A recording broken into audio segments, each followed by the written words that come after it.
Bismillahirrahmanirrahim. Assalamualaikum warahmatullahi wabarakatuh. Alhamdulillah, syukurillah, alhamdulillah, wa ta'ala billah, wa kuntum khairanallah, wa yuhibbukum Allah, wa yaghfir lakum dzunubakum, wallahu ghafurur rahim.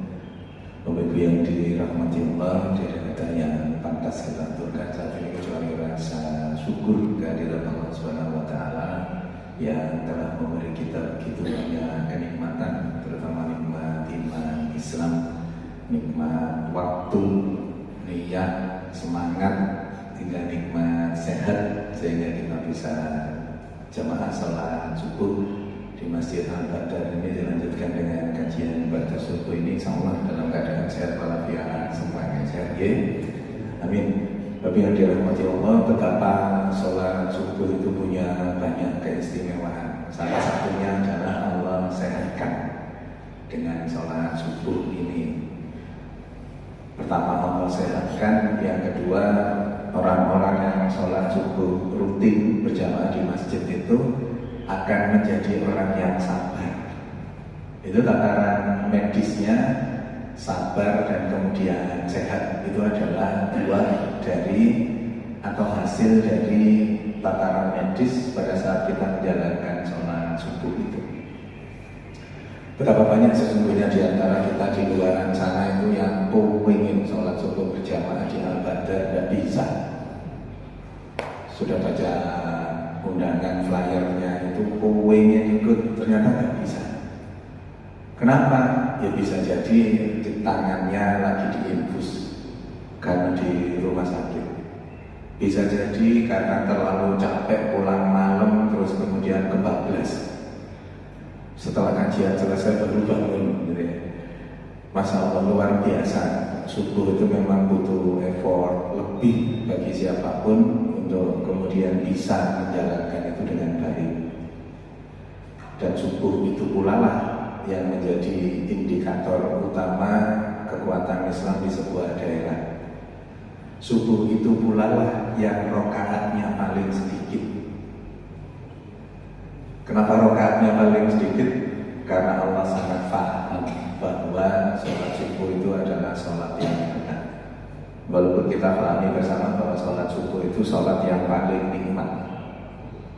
Ya jadi luar biasa kalau yang dirahmati Allah, bersyukur sekali kita ini bisa sholat subuh berjamaah di Masjid Al-Badar ini, dan itu tadi insya Allah akan diberi bonus oleh Allah berupa kesehatan dan kesabaran yang luar biasa. Amin.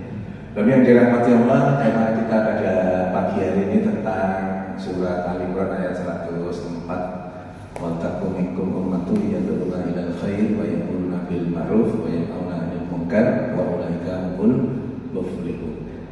Ayat ini menarik dari sisi kesehatan, itu menarik. Ayat ini pula lah yang dijadikan tanda kutip. Ini ayatnya Muhammadiyah. Ayatnya Muhammadiyah, ayatnya gerakan Muhammadiyah, yang kemudian dari ayat ini pula lah akhirnya kita bisa buktikan muncul sekolah-sekolah, muncul rumah sakit, muncul klinik, muncul panti dan seterusnya itu. Baru yang dirahmati Allah, ada yang menarik gini. Nama asli dari Kiai Haji Ahmad Dahlan itu siapa? Muhammad Darwis. Kemudian beliau ke Saudi, kuliah dan seterusnya, sampai kemudian haji dan seterusnya. Pulang namanya jadi siapa? Jadi Ahmad Dahlan. Nah, menariknya itu ketika kemudian kenapa yang semula Muhammad kemudian menjadi Ahmad, kemudian organisasi yang dibentuknya itu kenapa kok enggak Ahmadiyah sesuai dengan namanya beliau? Kok akhirnya menjadi Muhammadiyah, menjadi pengikut Muhammad? Loh, ini ternyata tataran analisisnya dengan berbagai macam analisis, dengan berbagai macam tafsir, itu ternyata sangat berbeda. Antara Ahmad dan Muhammad itu berbeda. Maka terus kemudian Al-Imran 104 itulah yang kemudian menginspirasi beliau untuk beliau Ahmad Dahlan, iya Ahmad untuk beliau, tapi tidak untuk organisasi yang dibentuk. Organisasi yang dibentuk itu Muhammadiyah. Ahmad itu Bapak yang dirahmati Allah sebagai hambanya Allah. Ahmad itu lebih kepada dirinya sendiri. Jadi kebaikan-kebaikannya itu ya untuk dirinya sendiri. Melakukan kesalahan apapun itu kesalahannya pribadi, personality untuk beliau sendiri. Tapi begitu terus kemudian membentuk Muhammadiyah itu menjadi jauh lebih lebar, menjadi jauh lebih luas, cakupannya menjadi sangat besar. Jadi kenapa kemudian nama beliau Haji Ahmad Dahlan itu kemudian membentuk Muhammadiyah? Salah satu tafsiran. Karena beliau itu kan buku-buku yang kemudian beliau tulis itu kan sangat sedikit sesungguhnya. Buku-bukunya Haji Ahmad Dahlan itu sangat sedikit, tetapi dari berbagai macam murid-murid beliau, sahabat satu beliau yang kemudian bisa terangkumkan itu. Terus kita perhatikan ayat-ayat di Ali Imran 104 itu. Paling tidak ada 3 poin penting atau 4 bahkan 4 poin penting. Yang pertama, hendaknya ada kelompok umat gitu ya. Jadi terus kemudian untuk berorganisasi. Yang kedua, menyeru kepada kebaikan. Yang ketiga, mencegah kemungkaran. Yang keempat, menjadi orang yang beruntung. Orang yang berorganisasi, orang yang beramar ma'ruf nahi munkar itu jadi bagian dari orang yang beruntung. Lalu keberuntungannya dalam bentuk apa? Secara teoritis medis, tinjauan medis teologisnya, bagi yang dirahmati Allah, orang-orang yang berorganisasi, orang-orang yang beramar ma'ruf nahi munkar itu nanti akan jadi orang yang sehat. Dalam tataran medis teologisnya, orang-orang yang menjalankan ayat ini itu menjadi orang-orang yang sehat. Maka kalau pengen sehat itu jadilah orang Muhammadiyah. Ini quote-nya. Kalau pengen sehat jadilah orang Muhammadiyah. Alasannya apa? Alasannya di 104 surat Al-Imran ini. Gimana mekanisme itu bisa terjadi? Ini yang coba kita bahas, coba kita kupas pada pagi hari ini ya. Yang pertama, berorganisasi.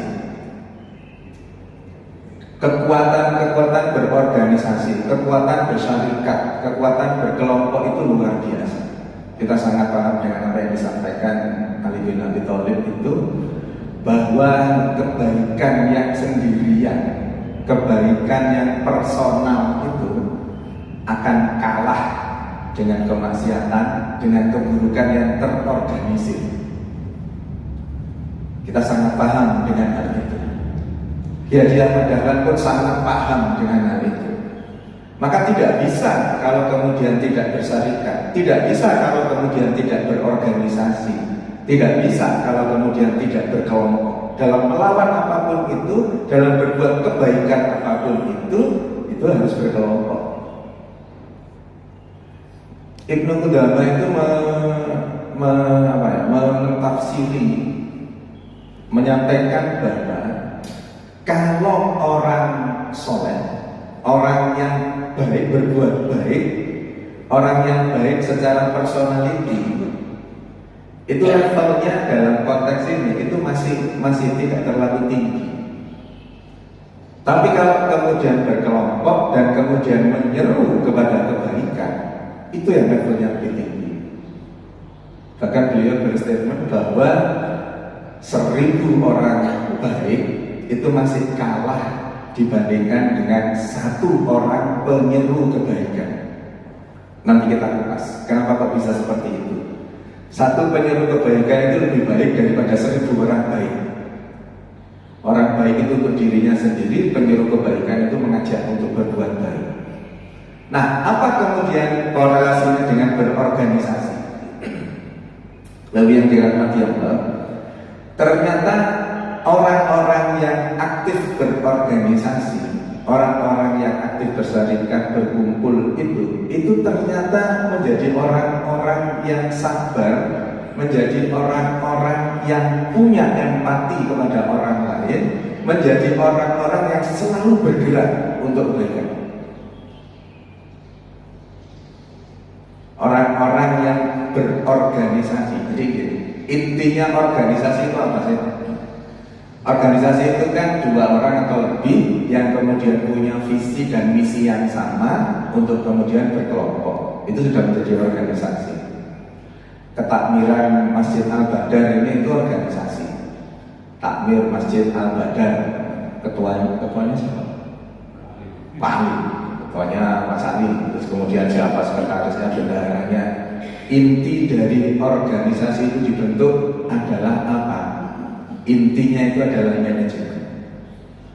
Jadi inti dari organisasi itu manajemen. Ini nanti harus kami sampaikan karena ini nanti yang menjadi dasar kenapa orang-orang yang berorganisasi itu orang-orang yang sehat. Inti dari organisasi itu adalah manajemen. Manajemen itu tata kelola, pengelolaan. Seperti yang Mas Ali sampaikan tadi tentang kondisi existing masjid ini saat ini. Itu harus didasari oleh manajemen itu. Kenapa kok akhirnya bisa semegah ini? Karena manajemennya baik. Manajemen itu terdiri dari apa saja? Yang mengingatkan kembali, terdiri dari POAC, gitu makanya ya. Planning, organizing, actuating, controlling. Jadi merencanakan, mengorganisasikan, melaksanakan, kemudian mengontrol dari semua aspek yang disepakati itu tadi. Maka Masjid Al-Badar menjadi semegah ini, itu walaupun ini masih belum tuntas saja sudah semegah ini, apalagi nanti tuntas, insya Allah. Itu intinya di planning, pasti Mak Ali dan tim sudah merencanakan ini, makanya ketemu angkanya nanti habis sekitar 5,2.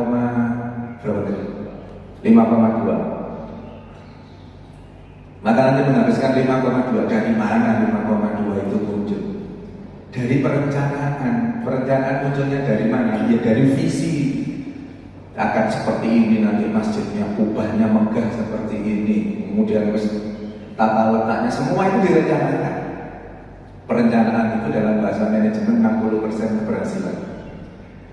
Direncanakan, kemudian diorganisasikan. Nanti siapa yang mencari dana, siapa yang ngurusi, siapa yang mengawasi tukang, siapa yang mencari tukang, siapa yang pesan kubah, siapa dan seterusnya itu.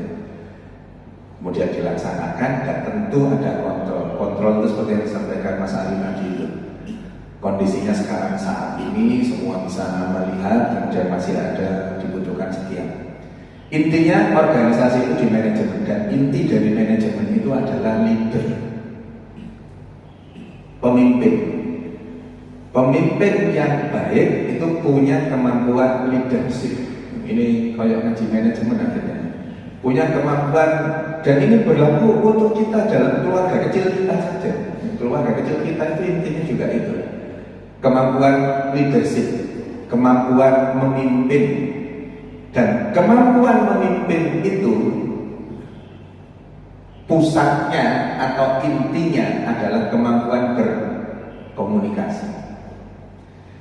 Orang bisa berkomunikasi dengan baik itu, nah ini kuncinya. Orang bisa berkomunikasi dengan baik itu kalau punya hati yang lapang. Jadi urut-urutannya organisasi sesuai dengan Ali Imran 104 tadi itu, inti organisasi itu manajemen, inti manajemen itu adalah kemampuan leader untuk punya leadership yang bagus. Kemampuan leadership itu akan ditunjang oleh komunikasi yang baik.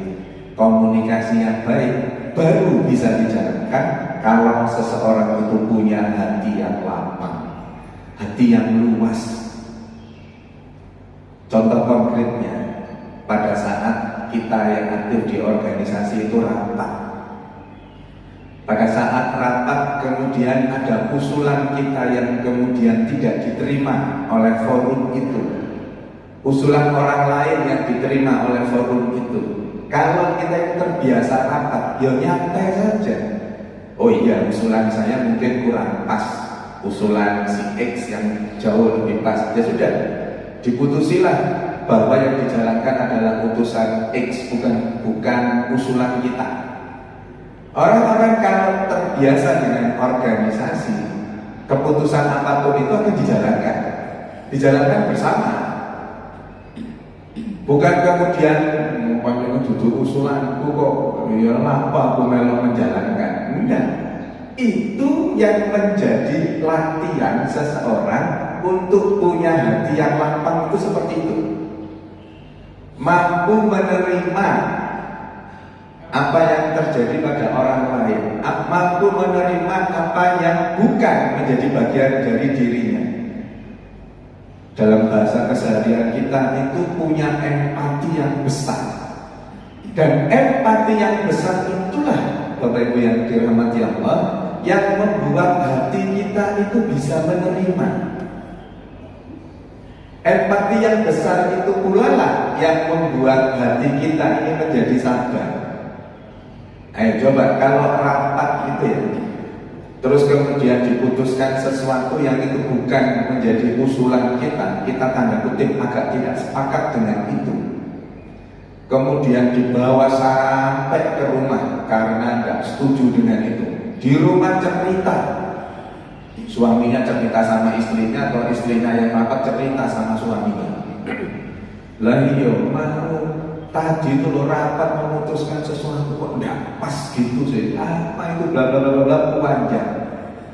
Yang seperti ini, yang dongkol sampai rumah ini, itu kira-kira jadi orang yang sehat enggak? Capeknya luar biasa yang seperti itu.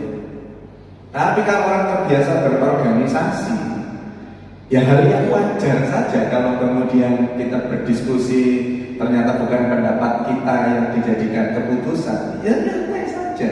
Oh ya, di situ itu ternyata terkandung betapa kita harus menghargai orang lain, betapa kita menyadari bahwa dalam berorganisasi itu dinamikanya organisasi.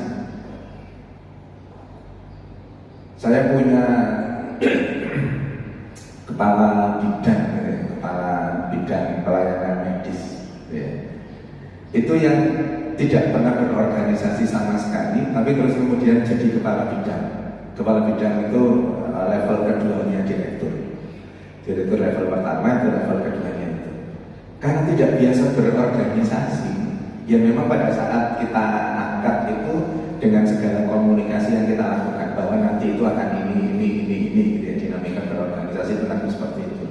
Karena tidak terbiasa dengan berorganisasi, nggak kuat dengan segala dinamika yang ada itu.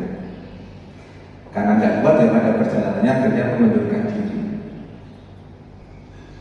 Padahal kita pengennya kader di Muhammadiyah, rumah sakit atau pendidikan di Muhammadiyah, Aukes maupun pendidikan di Muhammadiyah itu salah satu ciri atau indikator keberhasilannya itu adalah berhasil membentuk kader.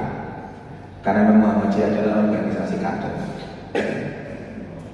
Karena kagok dengan berorganisasi, begitu rapat kemudian usulannya tidak diterima dan kemudian diputuskan tidak sesuai dengan apa yang diusulkan, luar biasa efeknya. Sampai ke rumah, sampai terus macam-macam cerita itu baru terungkap setelah kemudian banyak informasi yang masuk gitu ya. Betapa orang yang tidak biasa berorganisasi dalam skup kecil apapun itu menjadi orang yang tidak sabar. Maka ternyata kalau yang dirahmati Allah, kenapa kok kemudian dia mendaftar membentuk organisasi itu ternyata salah satu hal yang menjadi pembelajarannya itu adalah menjadi orang yang sabar, menjadi orang yang mampu menerima orang lain dengan segala kondisinya itu. Jadi ternyata kita berorganisasi itu membuat sehat. Salah kalau kita kemudian berorganisasi itu terus jadi sakit-sakitan, itu salah. Harusnya pada saat aktif berorganisasi itu kita jadi sehat. Lalu gimana nggak sehat? Wong silaturahimnya ngumpulnya aja itu menyehatkan. Ngumpul saat rapat itu muncul berbagai macam hormon, pernah kami sampaikan. silaturahim waktu rapat, waktu berorganisasi, itu sudah ada muncul hormon endorfin, dopamin, serotonin, oksitosin yang itu menyehatkan. Pada saat rapat kita dididik, kita dilatih untuk kemudian mau menerima pendapat orang lain, tidak pengen menang sendiri. Kalau orang terbiasa rapat, itu bukan menjadi orang yang sombong, tidak akan menjadi orang yang egonya tinggi. Maka aktiflah berorganisasi. Orang-orang yang berorganisasi itu orang-orang yang tanda kutip ya, menghadapi permasalahan apapun itu nyantai dan kemudian mencari alternatif solusinya, enggak kemudian reaksioner dan seterusnya. Nah, inti berorganisasi itu yang paling akhir tadi itu kan komunikasi. Komunikasi itu luar biasa. Dari komunikasi itulah muncul berbagai macam permasalahan. Kalau kita nggak pintar berkomunikasi, itu betapa kemudian timbul perselisihan, timbul perdebatan gara-gara gaya berkomunikasi yang tidak pas. Panjenengan di WA grup panjenengan saja, kalau ada orang yang usul apa, terus kemudian langsung dijawab dengan sesuatu yang itu menyakitkan, dengan bahasa-bahasa yang tidak santun, itu kan yang baca itu bisa melihat, wah tipikalnya orang itu seperti ini, wah orang ini kalau berkomunikasi itu gayanya seperti ini. Betapa kemudian bahasa itu, komunikasi itu diajarkan betul di dalam Islam. Kalau itu gini, perbedaan komunikasi yang baik dengan tidak itu sesungguhnya dalam keseharian kita itu banyak. Misal, ini ya, Pak Muntari makanya. Pak Muntari itu ada dua hal misalkan ya, ganteng dan tua, gitu ya. Gitu, walaupun sabun senior lah ya.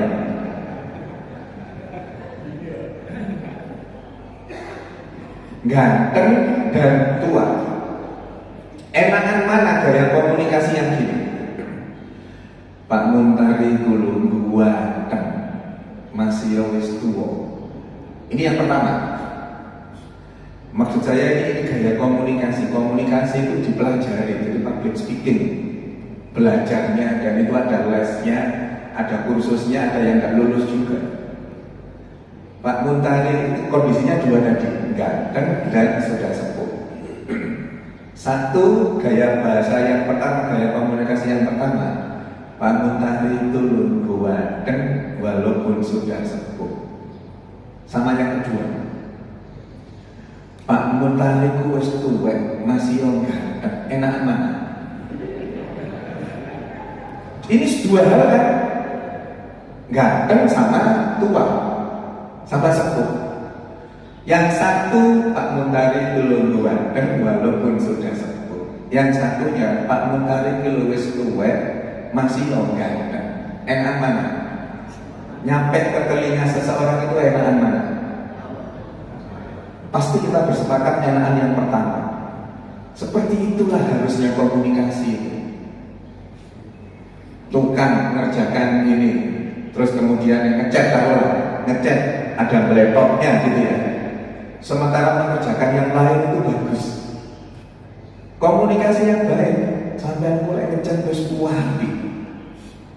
Tapi kiko apa sih mencet, ya gitu. Bukan sampai aku ngechat menceng, Mas Yolian yang ini menceng tapi. Dan sebagian besar silaturahim putus. Sebagian besar permasalahan itu timbul karena komunikasi. Contoh kecil kita dan anak-anak kita saja. Kalau kita tanda kutip akan memberitahu anak-anak kita itu, apapun itu, yang kemudian anak kita melakukan sebuah kesalahan akan diberitahu. Apalah misalkan ketemu, apalah dalam konteks misalkan nilainya jelek gitu ya. Nilainya jelek. Terus memberitahunya itu kalau dengan bahasa komunikasi yang baik tadi itu, ini nilainya kan yang lain bagus-bagus loh. Ini kenapa kok matematikanya cuma misalkan nilai yang lainnya itu kalau menggunakan angka yang lain 8, 9, terus matematikanya top itu loh yang dapat 5. Yang lainnya itu 8, 9. Terus yang jelek matematikanya top. Terus kemudian yang 5 ini yang di luar biasa.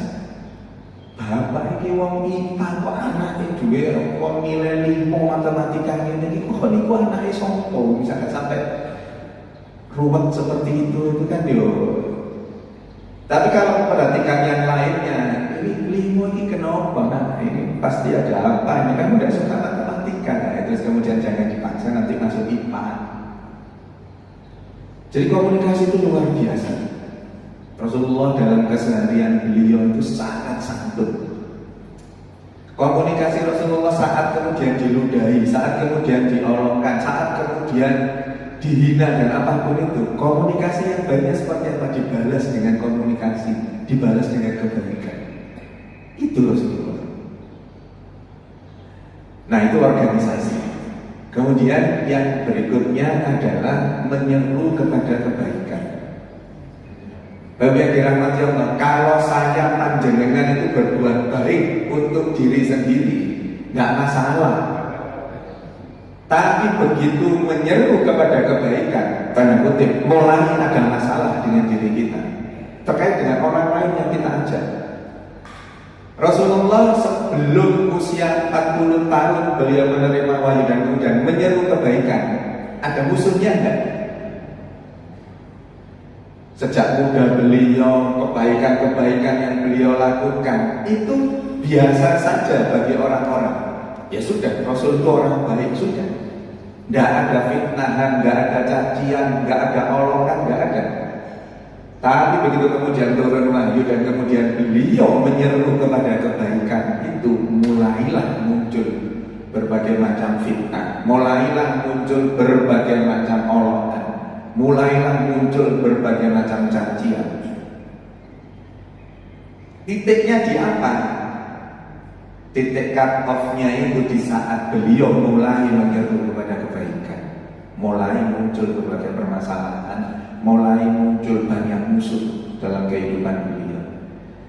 Maka tadi itu, dan menariknya adalah ketika kemudian penyeru kebaikan itu, kenapa levelnya berbeda dengan orang yang berbuat baik tadi itu?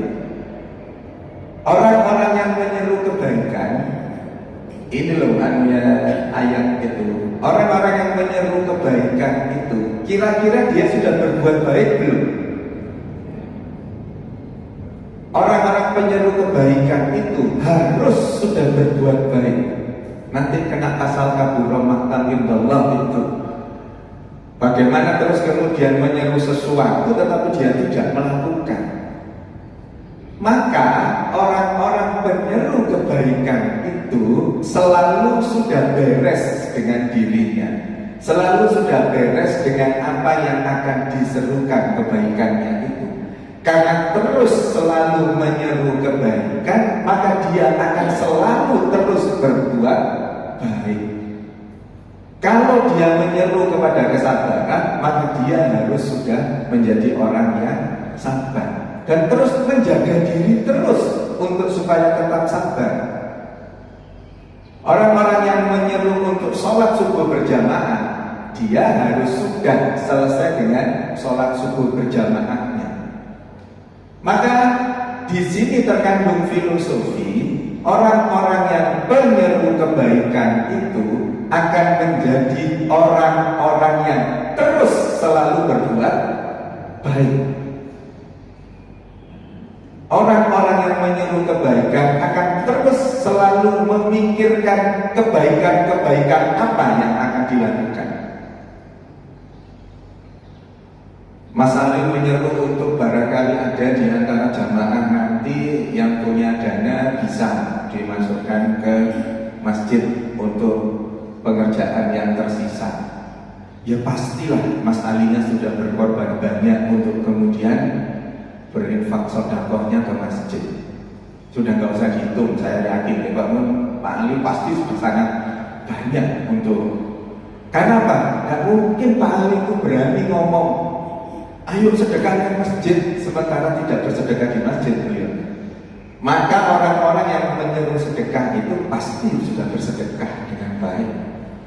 Orang-orang yang menyuruh untuk hidup positif, berpikir positif, pasti sudah juga berpikir positif. Itu filosofi yang sesungguhnya terkandung. Kenapa kemudian Haji Ahmad Dahlan mengangkat ayat ini yang kemudian ternyata kandungannya luar biasa. Bagaimana kita hidup positif itu kan luar biasa Bapak Ibu. Dan itu kunci dari kesuksesan, kunci dari kesehatan kita. Ini nanti ada nasi kotaknya. Apa? Soto, ya. Misalkan soto. Kira-kira pada saat setelah kajian nanti kita dapat soto itu, kira-kira ada enggak orang yang kemudian nyelaku sotonya itu?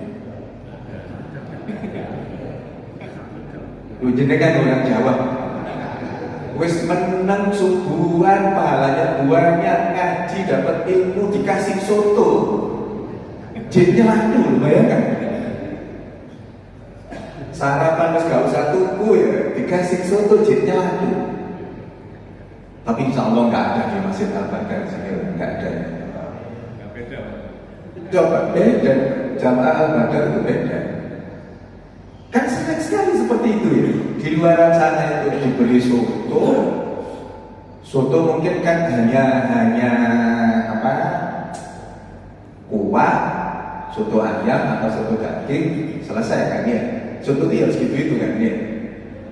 Tapi kemudian kalau sotonya disajikan dengan orang yang makan soto kalau kerupuk, kerupuk disiapkan sudah soto sama kerupuk putih gitu.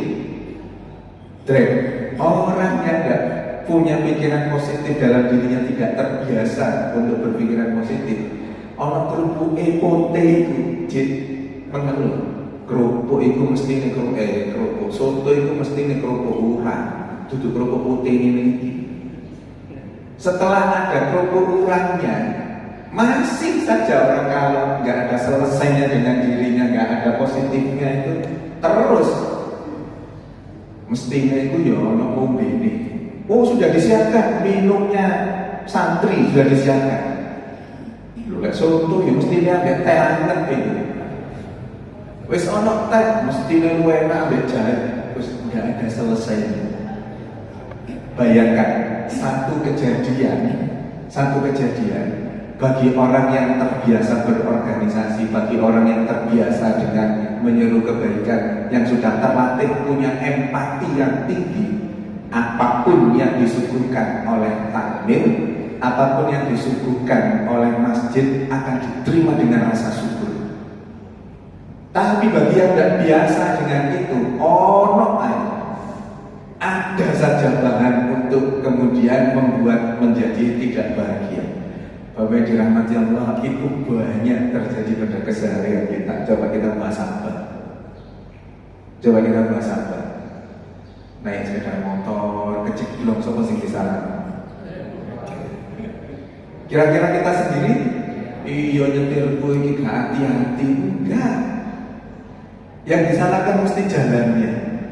PU ini kerjanya opo ae ono bolong ini kan di aspal. Masya Allah, luar biasa kan. Betapa kita ini membuat diri kita ini gak sehat dengan segala hal yang kemudian terjadi pada kita. Padahal jelas takdir terbaik hidup kita itu adalah apa yang terjadi pada kita saat ini. Jadi takdir terbaik kita itu ya apa yang ada pada kita saat ini. Panjenengan kita bisa ngaji gini, bisa duduk dengan nyaman seperti ini, itu takdir terbaik kita. Tadi kami sampaikan betapa banyak orang yang di sini di sana itu ingin ngaji tidak bisa. Betapa banyak yang ingin ngaji tapi karena dikencingi oleh setan telinganya, kemudian tidak bisa bangun subuh. Betapa banyak yang kemudian tidak bisa duduk nyaman seperti panjenengan gini. Gak bisa duduk enak seperti ini. Ya walaupun duduknya gini kan kadang belok kiri, belok kanan, sembujung, diluruskan, ditekuk dan seterusnya. Tapi betapa banyak yang tidak bisa seperti ini. Harus harus duduk di kursi, nggak bisa kakinya nengkuk. Terbaik dari takdir yang terjadi pada kita adalah apa yang ada pada kita saat ini. Maka Bapak yang dirahmati Allah, penyeru kebaikan itu levelnya berbeda. Saya panjenengan mau jadi penyeru kebaikan atau hanya baik soleh untuk diri sendiri? Pasti kita pengennya jadi level yang lebih tinggi, penyeru kebaikan. Dan betapa kemudian hal yang didapatkan pada saat kita menyeru kepada kebaikan itu, dan kemudian orang yang kita ajak itu kemudian menjalankan apa yang kita serukan, yang tentu sudah kita jalankan itu, bukankah pahalanya juga kita akan ikut? Bukankah pahala yang kita peroleh dengan menjadi penyeru kebaikan itu akan kita dapatkan tanpa mengurangi mereka yang kemudian berbuat baik sesuai dengan apa yang kita serukan itu? Maka levelnya itu bukan sebagai baik untuk dirinya sendiri, tapi levelnya harus naik menjadi penyeru kebaikan. Berikutnya setelah menyeru kepada kebaikan, ada level lagi yang lebih tinggi. Apa itu? Mencegah kemaksiatan. Mencegah kemaksiatan. Jadi urutannya dia berbeda. Organisasi, manajemen, kemudian leadership, kemudian komunikasi, kemudian menyeru kebaikan, kemudian berikutnya mencegah kemungkaran. Bapak Ibu yang dirahmati Allah, kalau kira-kira di kampung panjenengan, ada orang yang jelas-jelas terlihat ngumpul kemudian minum minuman keras, apa yang kira-kira panjenengan lakukan? Langsung obrak-abrik tempat minum mereka, langsung disaburi gitu semua. Maka untuk mencegah kemungkaran di Al-Iman 104 ini, untuk mencegah kemungkaran itu, lakukan dengan strategi yang baik yang itu dipelajari di organisasi. Lakukan dengan komunikasi yang baik yang itu dipelajari pada saat kita berserikat. Lakukan strategi yang baik karena itu dipelajari pada saat kita berkelompok itu tadi. Kira-kira kalau orang yang mabuk seperti itu, minum minuman keras, diparani langsung, disewadui dia, kira-kira selesai enggak permasalahan itu? Enggak. Kita akan diselawat, kita akan diserang, kita akan di berbagai macam cara. Pak Erfahrudin itu punya contoh strategi dakwah yang luar biasa hebat. Lakukannya dengan kebaikan. Rasulullah pun mencontohkan itu. Kisah yang bagaimana Rasulullah diludahi, diolokkan, macam-macam itu. Strategi dakwah beliau apa? Strategi dakwahnya mendekati yang bersangkutan dengan memberi kebaikan, dengan diberi makan. Yang pada perjalanannya kita tahu endingnya beliau menjadi orang yang baik. Beliau menjadi mu'alaf yang kemudian itu bisa menjadi penguat bagaimana kemudian Islam itu berdakwah. Jadi ayat Fahrudin, ya kita tahu bersama cerita pada saat kemudian sholat tarawih dan seterusnya itu ya. Bagaimana yasinan yang terus kemudian itu berubah menjadi mengkaji ayat per ayat di surat Yasin itu. Itu strategi dakwah. Bukan pada konteks mencegah kemungkaran, bukan berarti yasinan itu mungkar, enggak. Tetapi strategi dakwahnya itu yang harus kita pikirkan. Bagaimana kita mampu mencegah kemaksiatan, mencegah kemungkaran dengan yang tadi ada minum-minuman keras di sana. Tentu cara yang kita lakukan adalah melakukan pendekatan. Kenapa harus seperti itu? Menunjukkan bahwa khamr, minuman keras, barangkali mereka tidak tahu kalau minuman keras itu haram, barangkali bisa jadi nggak tahu, nggak pernah ngaji, nggak pernah datang ke kajian-kajian. Maka butuh strateginya dirancang. LDK itu, bagi yang dirahmati Allah, dulu namanya lembaga dakwah khusus, sekarang menjadi lembaga dakwah komunitas. Bagaimana strategi teman-teman LDK itu untuk kemudian mendekati pemuda-pemuda PAM. Pemuda PAM itu yang di jalan yang pakaiannya luar biasa biasa itu anting-antingnya di sini, rambutnya lurus itu. Coba siapa yang mendakwahi mereka? Praktis kita belum apa-apa sudah reject dengan mereka. Tapi LDK mendekatinya.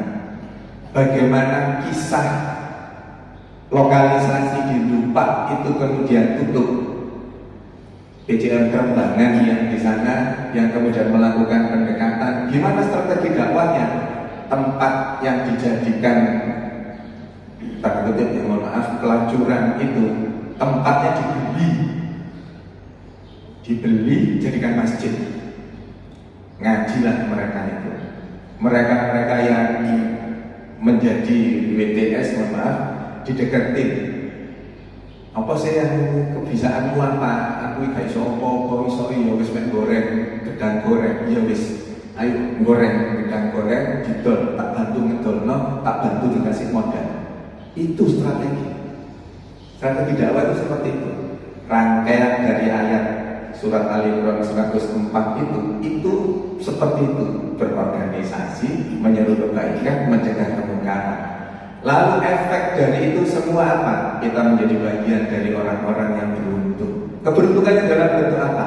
Networking kita akan sangat banyak dengan berorganisasi itu.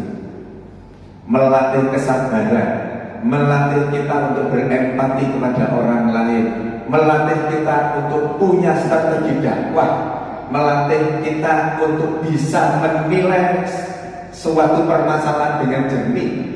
Maka semua aspek terkait dengan hal itu ujungnya adalah disehatkanlah kita. Kenapa? Karena kita selalu punya area-area positif di dalam tubuh kita, terutama di dalam otak kita. Ini pikirannya positif, tidak ada negatifnya. Pikiran positif itu dibentuk kalau itu yang dirahmati Allah. Pikiran positif itu dilatih. Ngelatihnya di apa? Salah satunya ngelatihnya aktif di organisasi. Organisasi itu jangan dibayangkan membesar seperti itu. Enggak. Di PKK RT Panjenengan pun itu sudah menjadi bagian dari organisasi, bagian dari membentuk kekuatan secara berjamaah, secara berkelompok, termasuk di keluarga kecil kita itu juga berorganisasi.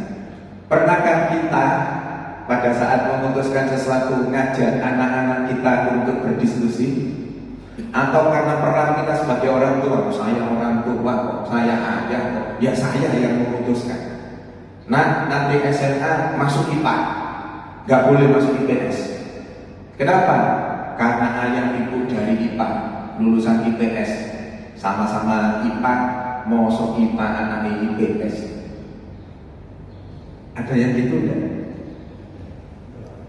Kira-kira dalam keseharian kehidupan kita ada yang gitu enggak? Banyak, Bapak Ibu. Banyak. Terus beberapa saat yang lalu ada teman yang persis seperti yang saya sampaikan tadi. Ini menjadi pembelajaran kita. Sama-sama lulusan ITS, sama-sama orang teknik. Anaknya hasil tesnya masuk ke Semangga, Muhammadiyah 2 Sidoarjo, itu arahnya ke IPS. Begitu diumumkan kalau IPS, orang tuanya langsung telepon ke saya, minta tolong pindah nona IPA apa? Karena dua orang tuanya tadi itu IPA, pengennya anak-anaknya juga ada yang meneruskan ke IPA supaya nanti mendirikan sebuah PT kecil-kecilan untuk bisa meneruskan itu, dan tumpuannya pada anaknya itu ngotot minta kemudian dipindahkan ke IPA dari hasil tesnya IPS. Lalu kami komunikasikan, kebetulan saya itu kan diamanai sebagai ketua komite Semangga, komite sekolah Islam Muhammadiyah 2 Sidoarjo itu. Kami komunikasikan dengan kepala sekolahnya, memungkinkan enggak? Oh bisa dong, masih memungkinkan karena gampangannya ya mepet dengan nilainya IPA bawah, tapi kemudian masih memungkinkan. Ya sudah, saya sampaikan insya Allah dibantu masuk IPA, tapi nanti ada konsekuensinya. Apa konsekuensinya? Passionnya anak ini sesungguhnya tidak di IPA. Dan betul, selama sekolah itu selama pendidikan di SMA-nya itu nggak optimal. Kalau kita melihatnya dari sisi nilai, itu nggak optimal. Dan kemudian setelah keluar SMA masuk ke apa? Masuk ke ITS? Enggak. Masuk ke ekonomi. Coba.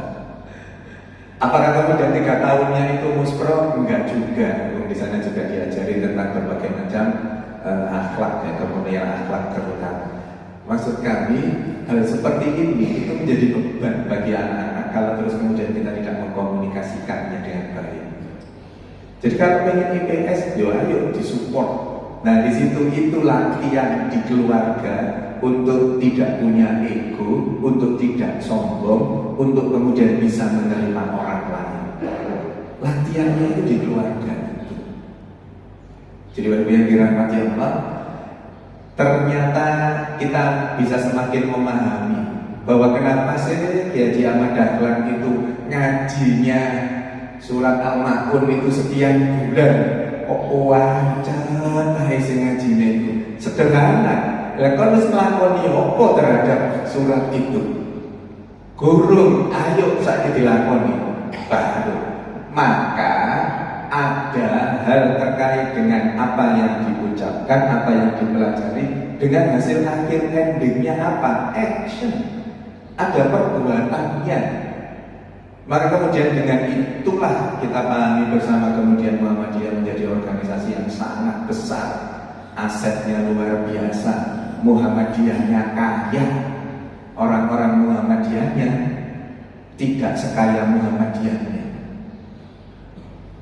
Jangan salah ya, jangan Muhammadiyahnya kaya tapi orang Muhammadiyahnya miskin. Oh tidak, orang-orang Muhammadiyahnya tidak sekaya Muhammadiyahnya. Muhammadiyahnya kaya dengan berbagai macam kebermanfaatannya. Orang-orang Muhammadiyahnya tidak sekaya itu, walaupun dalam konteks kesehariannya itu sudah menjadi bagian dari orang yang cukup. Ya rumahnya cukup 2, mobilnya cukup 3, apalagi istrinya cukup 1. Mesti gue prono mesti. Gitu ya, jadi Bapak yang dirahmati Allah, kita jadi semakin paham kenapa kemudian surat Ali Imran 104 itu dijadikan tanda kutip ayatnya Muhammadiyah, yang kemudian dengan berbagai macam kiprahnya yang kita sendiri juga sudah membuktikan betapa Muhammadiyah itu menjadi sebuah organisasi yang luar biasa. Dan orang-orang yang aktif di Muhammadiyah itu ternyata dari penjelasan tadi ini menjadi orang-orang yang Allah sehatkan. Amin. Dengan berbagai macam penjelasan tadi, maka teruslah kita aktif berorganisasi, teruslah kita aktif di Muhammadiyah, teruslah aktif di organisasi-organisasi manapun, karena sesungguhnya dari keaktifan itu Allah sudah titipkan bonus berupa kesehatan itu. Insyaallah dengan segala apa yang kita peroleh hari ini, kita semakin mantap untuk berorganisasi, kita semakin mantap bermuhammadiyah, kita semakin mantap untuk berkelompok, untuk bersarikat, tentu untuk menebar semakin luas tebaran kebaikan-kebaikan yang kita jalankan, yang kita laksanakan. Saya kira itu yang bisa saya sampaikan. Semoga ada manfaatnya. Mohon maaf kalau ada sesuatu yang kurang berkenan. Mari kita tutup dengan hamdalah dan doa kafaratul majelis bersama-sama. Alhamdulillahirabbil alamin. Subhanakallahumma wa bihamdika asyhadu an la ilaha illa anta astaghfiruka wa atubu ilaik. Nasrun minallah wa fathun qarib wa basirul mu'minin. Wassalamualaikum warahmatullahi wabarakatuh.